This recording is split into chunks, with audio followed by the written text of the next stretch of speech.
Olá, meus amigos, bom dia, paz do Senhor Jesus. Vou falar aqui algumas coisas aqui, prometo ser breve, né? Ler alguns textos bíblicos. Eu gosto muito de conversar, de dialogar, até de divergir, mas com respeito e com princípio na palavra de Deus. E tem alguns amigos meus da igreja, a gente conversa bastante sobre alguns assuntos. Esses assuntos que surgem, polêmica, essa coisa toda, né?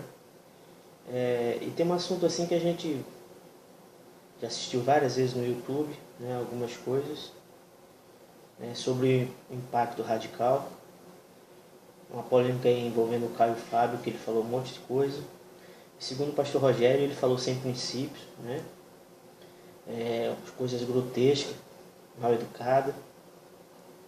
Mas vendo também o vídeo do pastor Rogério, ele começou muito bem, mas eu acho que também as palavras finais dele é sem princípio, né? Quando ele diz assim, vindo de um pastor, e me desculpe pastor, eu não estou aqui para condenar nem acusar, né? Mas os textos que eu vou ler, eu acho que é baseado com princípio, principalmente Timóteo 3,16, e o pastor Rogério, ele disse que as pessoas, em vez de falar, devia olhar para o próprio rabo, sentar em cima e deixar a língua dentro da boca. Então, ele poderia ter, né, dado um exemplo melhor para fazer essa colocação. Então, eu vou ler aqui alguns textos, né, que eu quero que fique claro que é da Bíblia, não é minha, né, minha opinião, exatamente. Primeiro é Deuteronômio, no capítulo 11, no versículo 18 e 19, que diz assim: Gravai estas minhas palavras no vosso coração e na vossa alma, atalás por sinal em vossas mãos, pondo como faixa entre os vossos olhos. Aí no versículo 19 ele diz: ensina-as aos vossos filhos, falando delas assentado nas vossas casas, andando pelo caminho, deitando e levantando-vos. Então, antes de mais nada, os líderes, não só os líderes, mas os chefes de família, né? Não só com as crianças, mas também com os adultos, essas pessoas que buscam servir a Deus, a gente tem que ter esse cuidado de ensinar, né? No caminho, em casa, ao deitar e ao levantar. Então, trouxe aqui alguns textos para a gente ler, né, para que fique claro que não é minha opinião, é a opinião da Bíblia.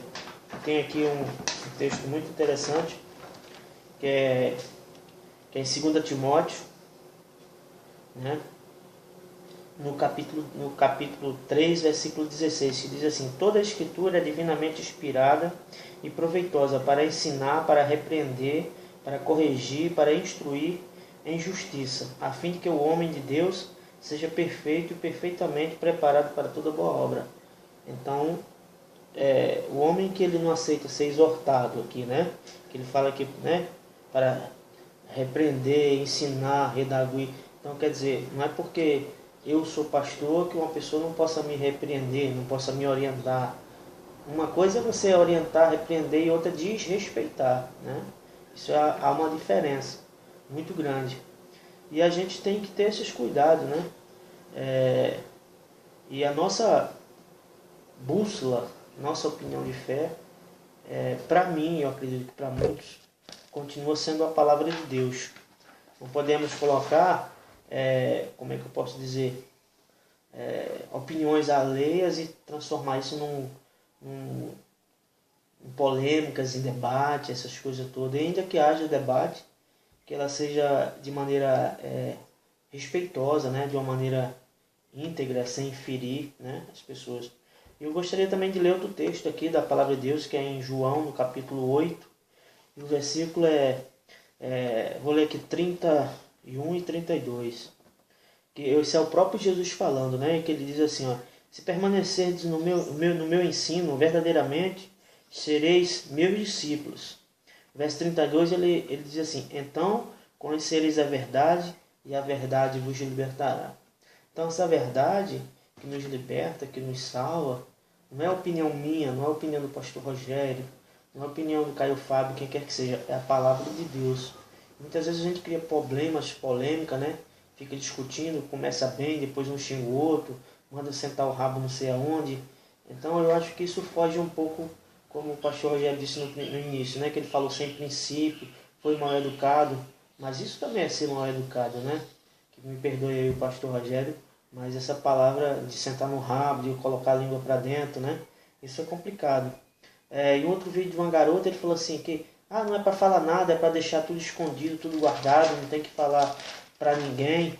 Olha, isso é contra a palavra de Deus, porque a palavra de Deus, eu gostaria de ler aqui também no livro de Mateus, no capítulo 5, ela não diz para a gente esconder nada, guardar nada.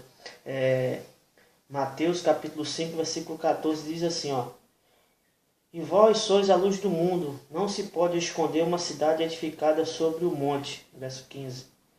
Nem se acende uma lâmpada e coloca debaixo de uma vasilha, mas no candelabro, e ilumina todos os que estão na casa. Assim resplandecerá a vossa luz diante dos homens, para que vejam as vossas boas obras e glorifiquem ao vosso Pai que está no céu. Então, como é que eu posso fazer uma obra, né, fazer algo, e dizer assim, você não pode falar, você não pode comentar, você não pode dizer para os outros? A palavra de Deus está falando que a gente não pode esconder, né? Não pode deixar de falar. Né? Então, eu não sou contra rapel, eu não sou contra fazer trilha, eu não sou contra a pessoa correr no sol, fazer retiro, né? Nada disso. Eu sou a favor de um lazer. Agora, o que a gente vê são pessoas que acham que para aceitar Jesus ou para reconhecer Jesus, né, ela tem que exatamente fazer uma trilha, passar por baixo de ponte, entrar em água, em lama, né, entrar em container, né, simular situações de perseguição. Né? Então eu acho que é a palavra de Deus. Né? A palavra de Deus, ela diz, conhecereis a verdade e a verdade vos libertará. João 8,32. Então, a palavra que liberta é a palavra de Deus. Ela vai ser sempre a palavra de Deus. Muitas vezes a gente acha, né? Provérbios 14,12 diz assim, há caminhos que para o homem parecem bons, mas que levam à morte. E eu finalizo essa palavra lendo um texto de Paulo, né? Para que não fique lá no Deuteronômio 11:19, porque foi o Antigo Testamento. Paulo ele disse uma coisa interessante aqui no livro de Colossenses, no capítulo 2, uma coisa muito interessante, que a gente tem que atentar para essas coisas, né? Colossenses, capítulo 2, que é exatamente o que às vezes a gente fica discutindo, divergindo, e não lê o que está escrito aqui em Colossenses, que diz assim, só um segundo aqui. Cuidado para que ninguém vos engane com palavras persuasivas, segundo o rudimento dos homens e do mundo, e não segundo a Cristo. Colossenses 2, versículo 8. Né? Às vezes a gente acha que está fazendo uma crítica ou desrespeitando o outro, mas na verdade a gente está contribuindo para que as pessoas verdadeiramente elas tenham um encontro com Deus. E a justiça dos homens, como é já dito, ela é sempre cega, né? Sempre cega, cheia de erros, cheia de problemas, mas a justiça do Senhor, ela permanece para sempre.